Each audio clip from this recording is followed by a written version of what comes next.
It's time now, though, for Ask the Expert. It may be hard to think about mistletoe and garland while it's hot and humid out, but now really is the time to start planning for the holidays. Gifts, food, decorations, typically adding up to about $800, and many families will be paying off holiday debt past St. Patrick's Day, according to the National Retail Federation. We're just killing the holidays over here. Certified financial planner Tony Drake, with wealthwisconsin.com.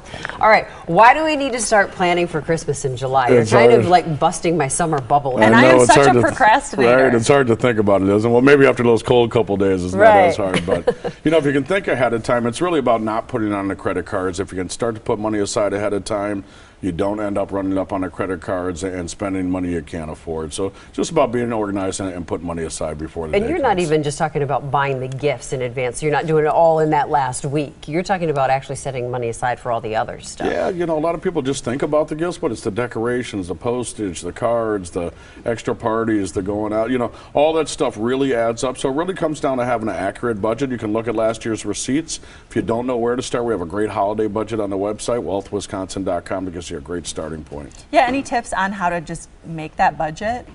Yeah, really, if you can get accurate with last year's receipt. Now, a lot of us don't have those receipts saved. So, but maybe this year save them? Yeah, save them this year. If you don't know where to start, get a budget worksheet on. We have a lot of great categories on there to help spur your memory on areas that you might spend some money, and then it's about sticking to the budget. Okay, what other pointers for starting now? Yeah, a couple other things starting out. You have to take advantage of, you know, when you do save that money, you have to put it aside. It's pretty easy to put that money.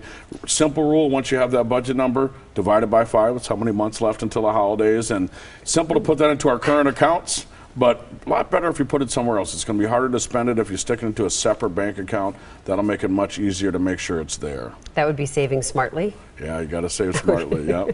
5 months, really? That's it? I know. Did you see me flinch? She cringed. No. It's amazing how quick it comes up. But, you know, if you have that money set aside, once you have your budget worksheet, take that with you to the stores. You'll know exactly what you're going to get. It's easier to stick to the budget. Last-minute shoppers, on average, spend about $250 more. So start shopping early. A lot of great sales early, and holiday shopping doesn't start after Thanksgiving anymore. Most people admit that they start shopping around Halloween, so it's starting earlier and earlier every year. So if you can stick to that budget, take advantage of some of those sales, really going to help you in the long run. One thing I am good at is finding sales. I can do that. But Last-minute sales. It's the sticking to the budget that's tricky.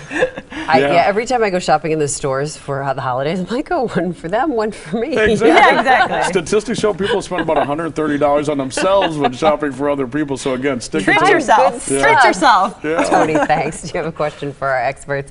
Email them at asktheexpert at today'stmj4.com. You can also leave a voicemail. Number to call, 414-967-5253.